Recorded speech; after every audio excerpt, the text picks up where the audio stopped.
At 8:17, beneath the chandeliers of Atlanta's most exclusive ballroom, She gave you her answer. Sign it, or cleep your desk tomorrow.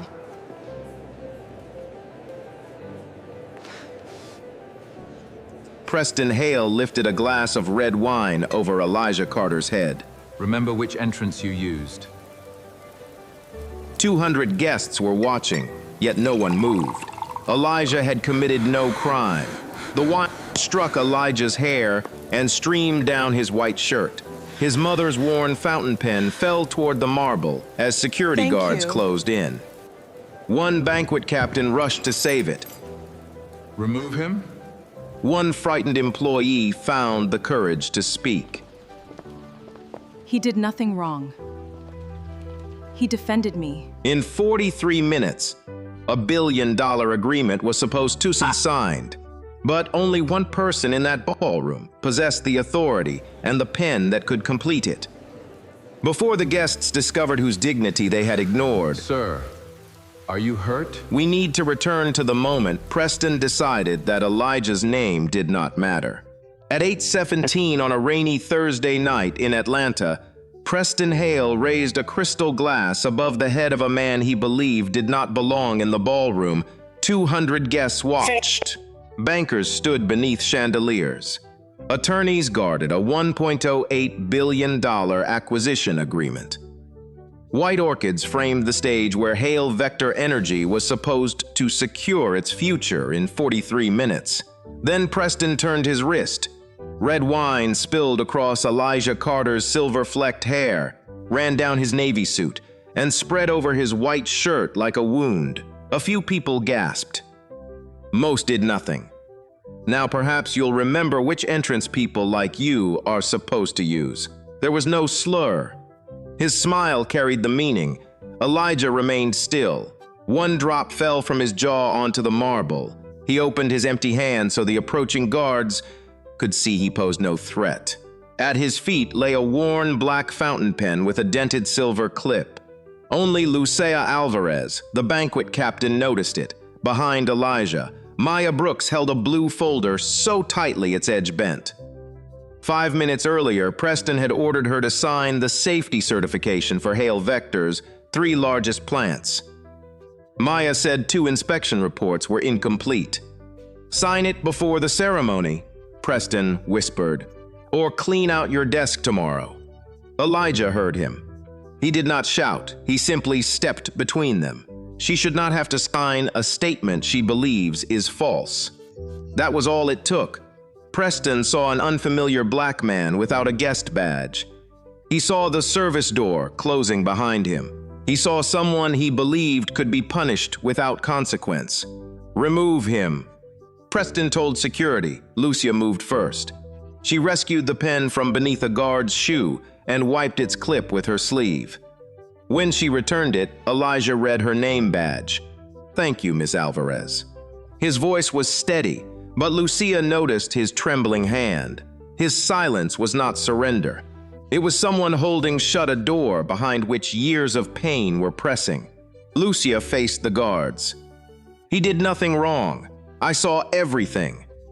The ballroom grew quieter, though not brave enough to become silent. If you have ever watched someone be judged before anyone learned their name, stay with this story. Ask yourself whether light protects the innocent or only the person choosing not to speak. Preston's expression hardened. You are banquet staff. Stay out of corporate business. This stopped being corporate business when you poured wine over a guest. He is not a guest. Elijah placed the pen inside his jacket. "Are you certain?" A few people laughed nervously. "I know every person who matters tonight," Preston said. Across the ballroom, Daniel Cho lowered his glass. Daniel represented the lenders providing $600 million. He had met Elijah only twice, in private rooms without photographers. Yet he recognized the voice and the old pen Elijah used for signatures that mattered. Daniel could have ended the humiliation with one sentence. Instead, he waited. Perhaps he feared disrupting a deal 11 months in the making.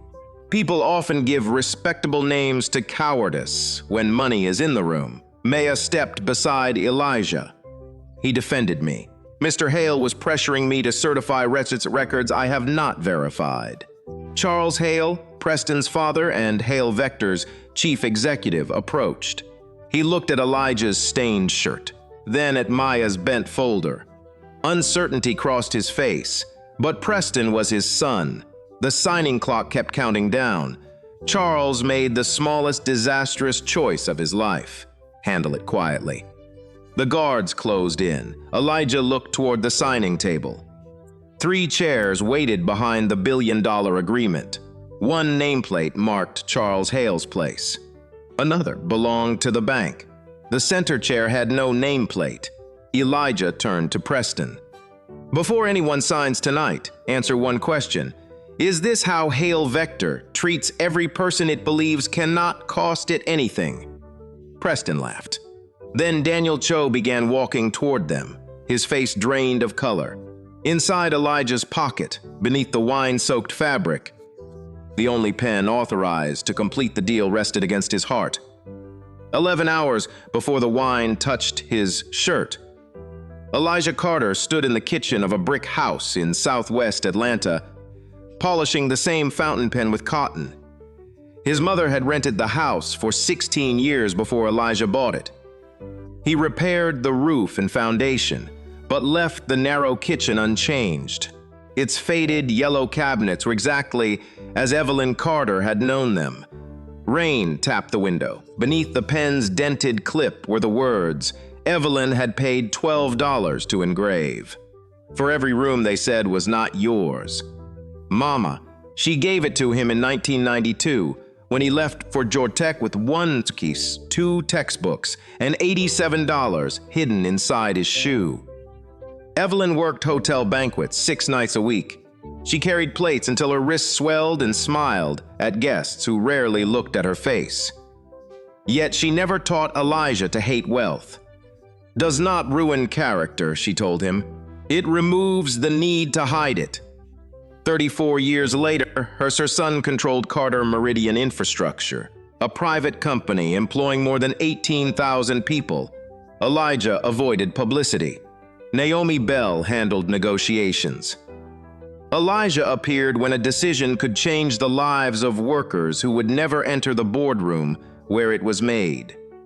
The Hale Vector acquisition was one of those decisions. At 7:06 that morning, Naomi entered carrying 2 folders and a padded envelope. The agreement is ready, she said, assuming nothing else catches fire. Elijah poured coffee.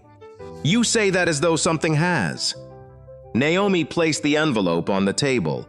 It had reached Carter Meridian without a return address. Inside were inspection reports from 3 Hale Vector plants, photographs of corroded valves, and maintenance requests closed without repairs. One report was dated September 28th. The version Hale Vector provided during due diligence carried the same number but a different conclusion. In that version, every critical system had passed. Could these be fabricated? Elijah asked. Possibly.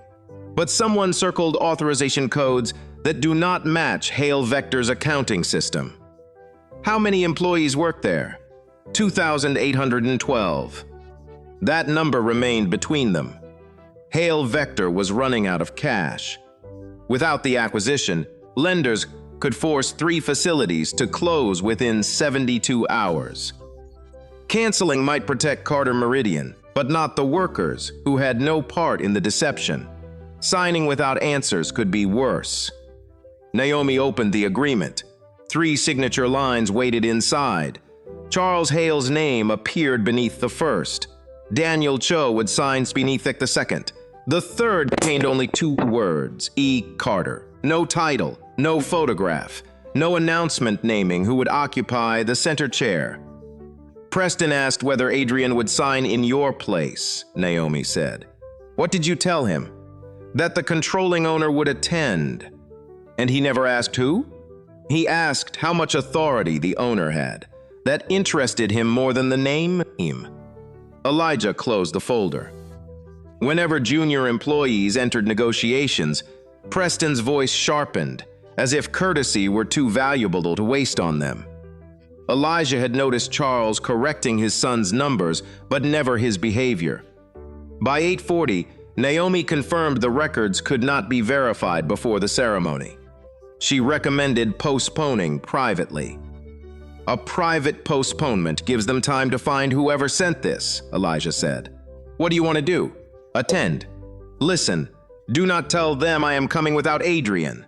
Naomi studied him. This is not an undercover test. No, people's lives are not an experiment. I want to understand what happened before fear teaches everyone the same answer. He placed Evelyn's pen inside his jacket. Before leaving, he turned over an old photograph of Evelyn in her hotel uniform. On the back, she had written, "A closed door can keep you out, baby. It can also hide what is happening inside." At 6:12 that evening, as Elijah approached the Aurelia Grand, Naomi called. They had traced the anonymous package to paper stocked only inside Hale Vector's compliance department. 4 employees had access to it. One had just been ordered to carry a blue folder to Preston Hale before the signing. The Aurelia Grand had 2 entrances. The first faced Peachtree Street, where black cars stopped beneath a glass canopy. The second stood beside a loading dock, where rain collected in broken asphalt and employees entered beneath a flickering light. Elijah intended to use the first. Then traffic stopped behind an overturned van and his driver pulled beside the loading dock. Elijah stepped out at 6:24. Near the service door, saw a linen cart struck a damaged threshold. One wheel twisted. Folded tablecloths slid toward a puddle. Lucia Alvarez tried to catch them alone. Elijah reached the cart before the top stack fell. Together they steadied it and pulled it inside. Rain darkened his navy suit. "Thank you," Lucia said. "Maintenance was supposed to repair that last month." A torn work order sticker clung to the rusted threshold. "Closed without repair?" Elijah asked. Lucia studied him. "You work in facilities." "Something like that." She pointed toward the lobby, but a manager called her away. The service door closed behind Elijah, leaving him in a corridor filled with rolling racks, coffee urns, and the smell of warm bread. At Zetchka's Coxta 41, Elijah reached the ballroom foyer. A hostess searched her tablet. "Elijah Carter," he said. "I have an E. Carter at the signing table, but no first name. That would be me." Before she could print his badge, Preston called her away to handle a governor's party. Elijah stepped aside. Then he noticed Maya Brooks beside a marble column, a blue folder pressed against her ribs. Preston reached her. "Why is this still unsigned?" "I verified the Macon report," Maya said. "I cannot verify Birmingham or Dalton. You are not being asked to investigate. Confirm the records in our system. The original valve photographs are missing." Preston smiled at the guests passing behind him. "Then confirm what is in the system." Maya lowered her eyes to hide her anger. Naomi's warning returned to Elijah. 4 people had access to the paper used in the anonymous package. Maya's folder carried the same pale blue edge as the copies on his kitchen table. He moved closer, pretending to read the seating display. The center signing position showed only a gray silhouette E. Carter, no one connected it to the rain-marked man standing 6 feet away. Inside the ballroom, Preston changed personalities at every table. He praised Charles for building the company and thanked Daniel Cho for believing in American workers. Then a server brushed his sleeve while replacing a fork. "Do that again, and you will spend the evening outside." The server apologized and vanished. Charles saw his son's expression from the stage, paused, then returned to his guests. That was the second warning. The third waited in a preview copy of the acquisition program. It promised every Hale Vector facility had passed independent safety review on October 2nd. The anonymous Birmingham report was dated October 5th. Someone had approved the conclusion 3 days before the inspection occurred, At 7:52, Naomi asked where Elijah was. He replied with 2 words, "Still listening." By 8:06, nearly 200 guests filled the ballroom.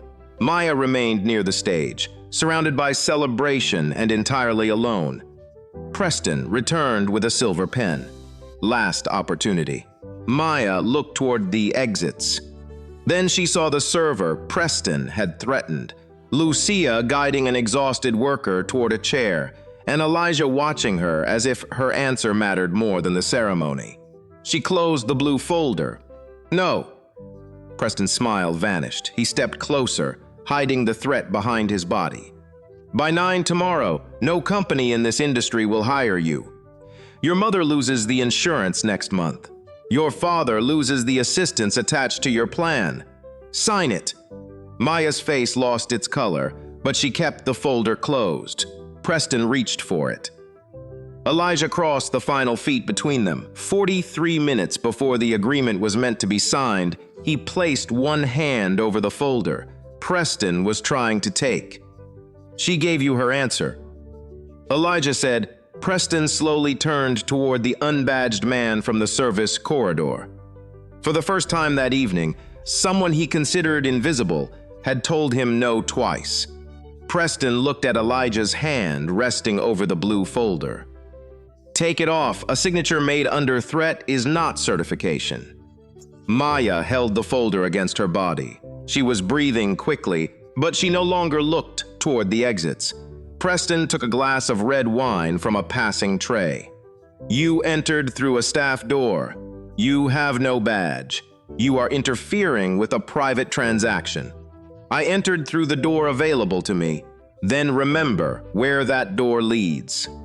The wine came down before anyone believed he would pour it. It struck Elijah's hair, collar, and chest. His fountain pen hit the marble. Lucia reached it before a security guard's shoe did.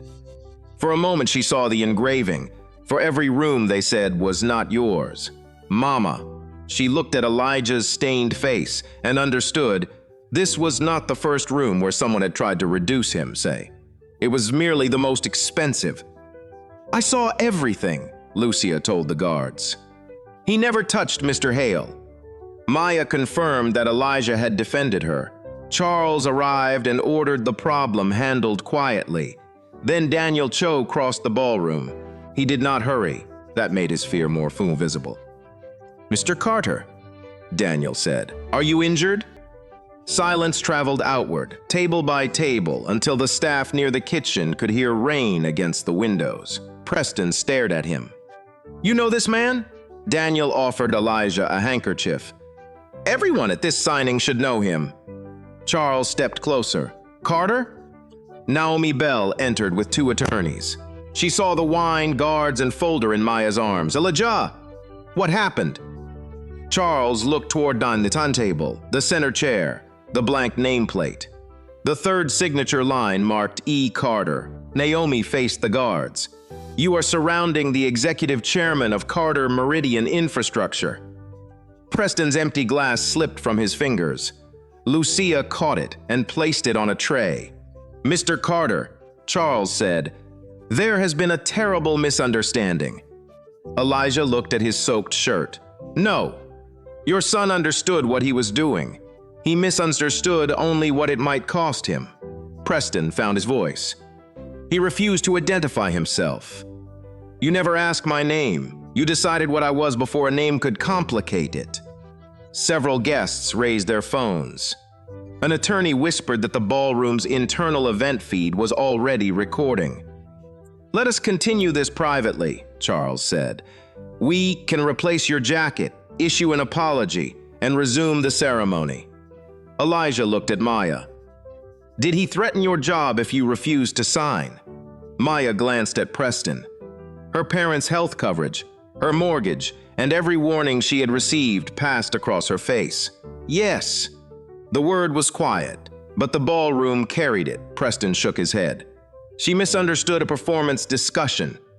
"Open the folder," Elijah said. Maya did. The unsigned certification lay above inspection summaries marked approved. Elijah compared one page to the acquisition program. The dates did not match. These records were part of our closing conditions, Naomi said. Charles reached for the folder. Maya pulled it back. That small refusal mattered more than any speech. Elijah wiped the wine from his eyes and walked toward the stage.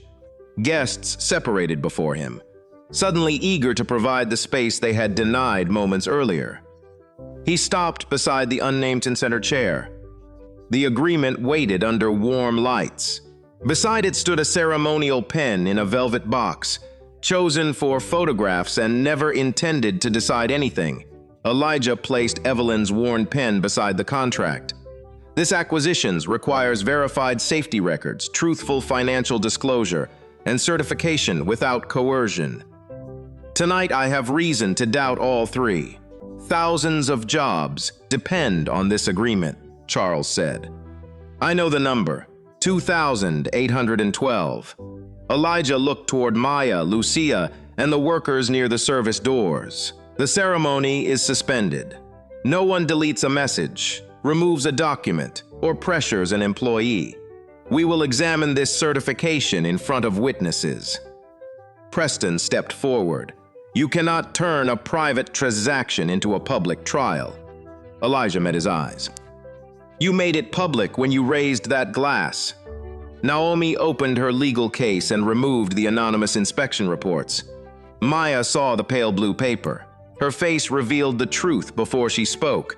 The executive salon behind the ballroom had no windows. At 8:33, Elijah sat at a walnut table wearing a hotel robe over his soaked shirt. He had refused Charles's replacement tuxedo. The stain remained visible above the collar. Naomi sat beside him. Maya, Lucia, Daniel, Charles, and Preston occupied the remaining chairs. Charles began with an apology prepared in 3 minutes. What occurred was unacceptable. My son exercised poor judgment. Hale Vector respects you and Carter Meridian. Elijah placed the damp handkerchief beside Evelyn's pen. Would that apology exist if Daniel had not said my name? Charles stopped. Did you understand the harm before you knew who had been harmed? Preston leaned forward. He appeared to be trespassing. Lucia answered. You saw him beside a frightened woman. You never asked why she was frightened. Charles frowned. This meeting concerns 2 corporations. It concerns what happened in my ballroom, and you asked for witnesses. Naomi began recording with everyone's consent and placed the anonymous reports before Charles. Do you recognize these? I recognize the facilities, not the conclusion. Anyone can alter a report, Preston said. Correct. Naomi placed 2 Birmingham inspections side by side. The original photograph showed rust around a pressure valve and a handwritten warning. The version sent to Carter Meridian cropped the valve from view. Its author had been changed from Maya Brooks to an inactive administrator. Maya stared at it. I never approved that. Then your credentials were mishandled, Preston said. That is an information security issue. Charles did not ask who changed the record. He asked whether it could delay the signing. Daniel opened the financing schedule. If the deal is not completed by midnight tomorrow, operating credit could freeze Monday. An employee dispute cannot destroy 11 months of work, Charles has said. Maya flinched. A dispute is when people disagree about what happened, Elijah said. This is one record with 2 conclusions. If you walk away, 3 plants close. I know. That is why we are still here. Naomi produced a maintenance ledger. $43 million had been approved for the 3 facilities. Vendors received less than half. Invoices were marked paid, but bank records showed no matching transfers. Where did the money go? Elijah asked. Charles looked at Preston. The finance department controls disbursements, Preston said. Your approval appears on 31 transfers, Naomi replied. Electronic approvals can be delegated. To whom? I would need to check. Maya opened her blue folder. Some authorization codes end in 741. She explained that safety codes began with 2. Executive development codes began with 7. The funds had been relabeled. Naomi entered one code into her laptop. It revealed a $1.6 million payment to North Star's partners. Lucia recognized the name. North Star had managed the gala. Other transfers funded bonuses, private flights, and luxury suites for investors. The room became still. Wine had been poured over Elijah, beneath chandeliers paid for with money, meant to protect workers from failing machinery. Charles removed his glasses. "I did not authorize this." "But you signed the quarterly certification," Naomi said. "I relied on Preston and our finance officers."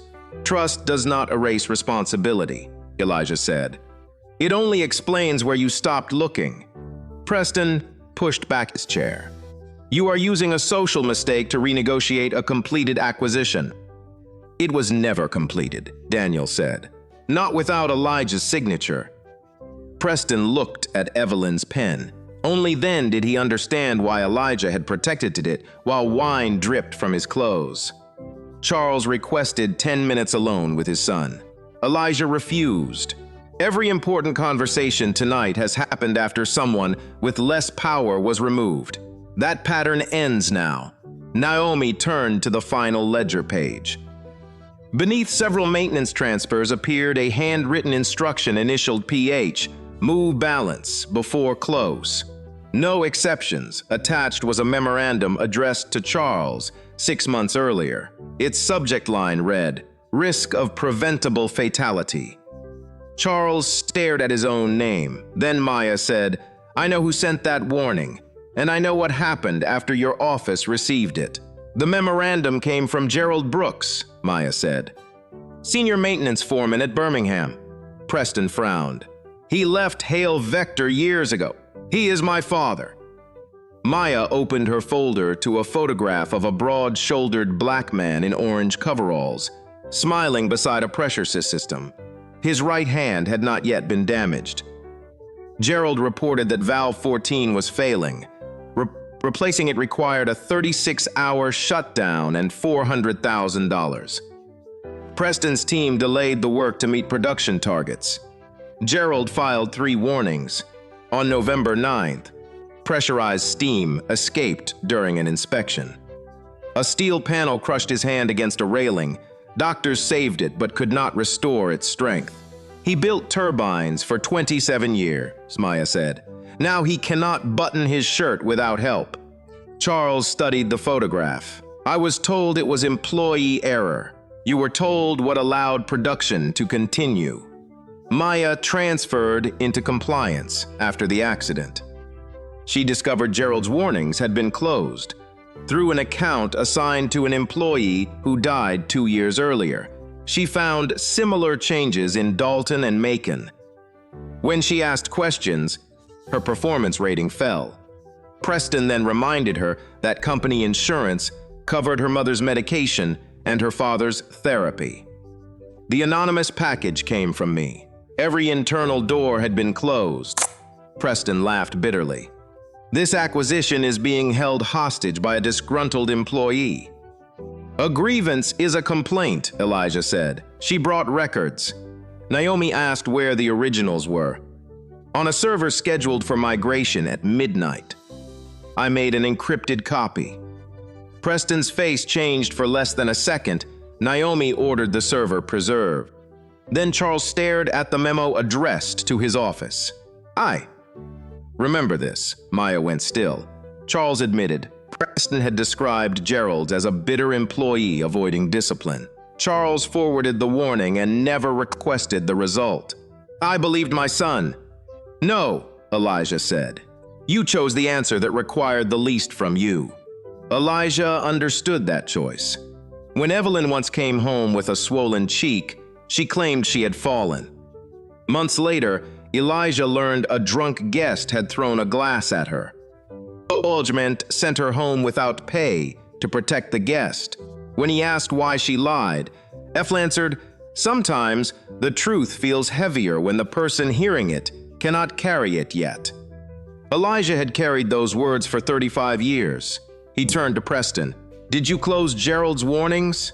"No," Move maintenance funds into executive accounts. I approved legitimate expenses. Threaten Maya's family coverage. I explained the consequences of poor performance.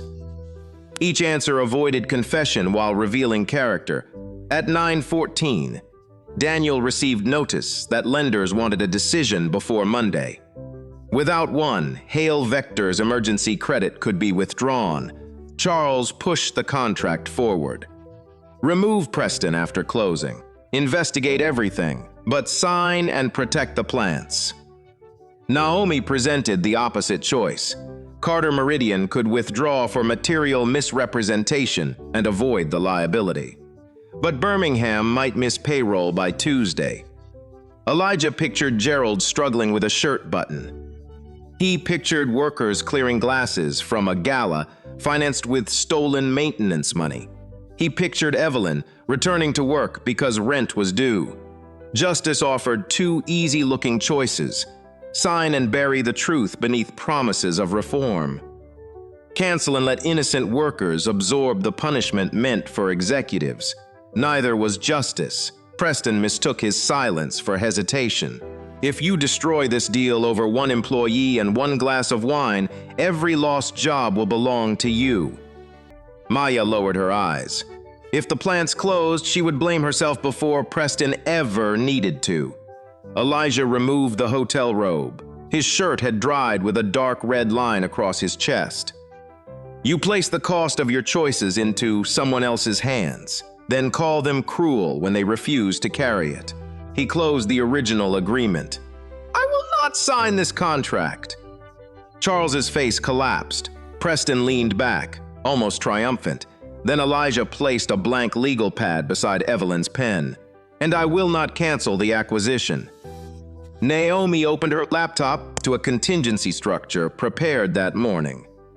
We will write a different agreement, Elijah said. One that saves the workers without saving the system that endangered them.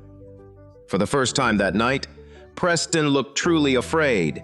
Naomi rotated her laptop toward the table. The contingency plan allowed Carter Meridian to purchase Hale Vector's operating assets instead of acquiring the corporation intact. The plants could remain open. The Hale family could not remain in control. Preston stood. That strips us of voting rights. It removes authority from anyone who concealed safety risks, Somi said. You prepared this before the gala? Tonight was a trap. A trap requires someone else to create the danger, Elijah replied. You brought yours with you. At 9:27, Naomi began drafting. Carter Meridian would guarantee all Tutti 812 jobs for 18 months. Pensions, health insurance, and union agreements would transfer without interruption. An independent council could stop production at facilities presenting immediate danger. Half its seats would belong to elected workers. The $43 million would be restored before any executive received a bonus or severance. Every cooperating employee would receive whistleblower protection. Preston shook his head. Hourly workers cannot control production. They are already living with those decisions, Elijah said. They lack financial perspective. Gerald Brooks understood the cost of that valve better than every executive who approved this ballroom. The price remained above $1 billion. With funds held for repairs and injured employees, Carter Meridian would appoint new leadership. Charles could serve 6 months as a non-executive advisor. Preston would receive no position. My father will never agree. Charles kept reading. Preston faced him. Tell them. Charles removed his glasses. Did you move the maintenance funds? I managed capital where it produced the greatest return. Did you alter inspection records? I never touched those files. Maya spoke. The audit history shows an override from your account. Preston pointed at her. That history was on the Birmingham server. The migration should have erased it by midnight. The sentence came too quickly. No one moved. Naomi closed her hands over the keyboard. We never identified which server held the audit history. Preston's face emptied. Maya had mentioned a server, but not Birmingham or erasure. It was an assumption, Preston said at 9:46. Naomi's forensic team confirmed that Preston's credentials had issued an instruction to wipe the Birmingham archive. The preservation order blocked it. It did not prove every allegation. It proved enough to make denial impossible. Preston moved toward the door. Charles stood in his way. For years, he had stepped aside whenever confronting his son threatened family unity. This time, he did not. "Sit down. You are choosing strangers over your blood." Charles's voice shook. "I chose my blood over everyone else for too long." Preston looked at Elijah. "You wanted to disgrace me." "I wanted to protect the workers." "You poured the wine," threatened Maya, and described a deletion no one mentioned. "Your choices do not become mine because I witnessed them."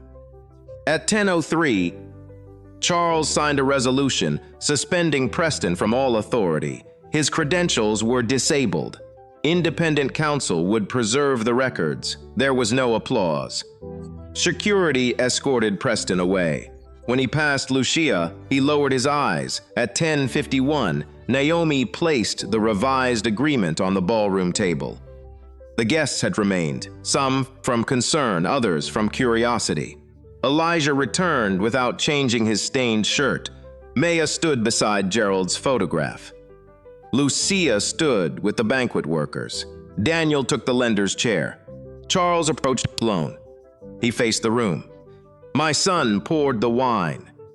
But the culture that made him believe he could do it existed because I excused what I should have confronted. The workers harmed by our decisions are owed more than an apology." It was not redemption. It was the beginning of responsibility. Charles signed first. Daniel signed second. Elijah opened Evelyn's fountain pen. Dried wine marked its clip. He remembered her swollen wrists, worn shoes, and refusal to let cruelty decide what kind of man he became. He did not sign to rescue Charles. He signed so Gerald would receive care, Maya would keep her parents' coverage, and thousands of workers would not pay for an executive's choices. The nib touched the paper. E. Carter at 10:58, the revised acquisition became binding. For a moment, no one reacted. Then a banquet worker began to clap. Another joined. The applause traveled forward, not toward the billionaires, but toward Maya, Lucia, and every worker near the service doors. Elijah closed the pen. He had entered without a nameplate. He left the stage having written protections for people whose names had never appeared on one. By midnight, the orchids had begun to wilt. Elijah found Lucia beside the damaged linen cart. "That shirt is never coming clean," she said. Some stains are useful." He thanked her for retrieving Evelyn's pen, then asked, "Would you have spoken if Daniel had not recognized me?" "I spoke before he did." That answer stayed with Elijah longer than the applause. Most guests became respectful after learning his name. Lucia chose respect while believing his name offered no protection.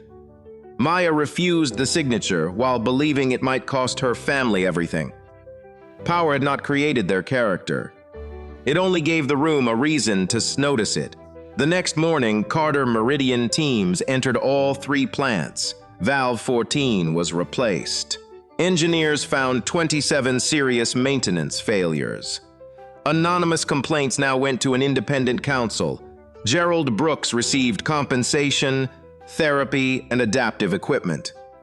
With a new support brace, he buttoned his own shirt for the first time since the accident. It took almost 3 minutes. Maya stood beside him without helping.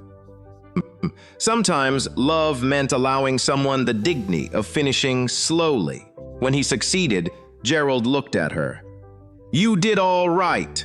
Those words broke her restraint. She lowered her head onto his shoulder and cried. Maya became director of Carter Meridian's Office of Worker Integrity. She placed her office inside the Birmingham plant and kept the blue folder in her desk. Charles cooperated with investigators, repaid compensation, and stepped away after 6 months.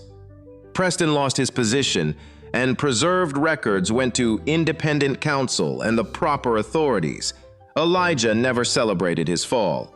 A person losing power was not justice by itself. Justice was a valve replaced, a medical bill paid, a warning heard, and the next worker returning home unharmed. Daniel admitted that he had recognized Elijah before speaking, and later financed a worker-owned supplier program.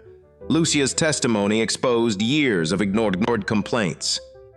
The hotel repaired its service entrance, changed its reporting process, and promoted her to Director of Employee Experience. 1 year later, workers gathered inside a renovated train building beside the Birmingham plant. The sign outside carried Evelyn Carter's name. The Evelyn Carter Workforce and Safety Trust funded education, rehabilitation, emergency assistance, and legal protection for whistleblowers. Elijah stood at a wooden lectern wearing the same navy suit. A faint wine-sack shadow remained near the collar.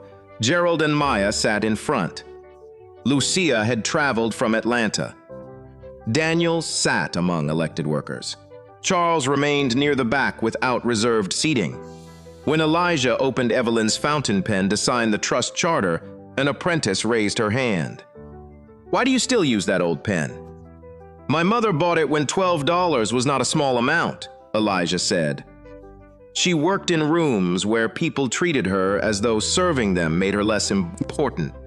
"She gave me this pen so I would remember that entering those rooms was never the final victory." "What was the victory?" Elijah looked toward machines fitted with new safety guards, leaving the door open behind you. He signed the charter, then returned the pen to his pocket. Symbols become decorations when they stop being used. Later, Maya asked whether he regretted saving Hale Vector. "Revenge can feel like justice because the guilty suffer," Elijah said. "But when innocent people suffer beside them, we have only spread the injury." Across the plant yard, Gerald slowly opened and closed his supported hand. "The hardest justice refuses to become what hurt you." 200 guests had watched wine poured over. A man they believed had no power. Many stayed silent until they learned he controlled the billion-dollar agreement. But the names worth remembering were not printed on the contract. Lucia Alvarez bent down before anyone knew the pen mattered. Maya Brooks said no, while fear was still expensive. Evelyn Carter taught her son that dignity does not begin when a room recognizes you. It begins when you refuse to let Troom decide who you are. If this story reminded us that Reesfat Act should never depend on a title, share it with someone who has been underestimated. Tell us in the comments. Would you have defended Elijah before you knew who he was? If stories about courage, justice, and quiet strength belong in your world, join Hush Stories for the next one. The true measure of power is not how many doors open when people learn your name. It is how many remain open for those whose names the world has not learned yet.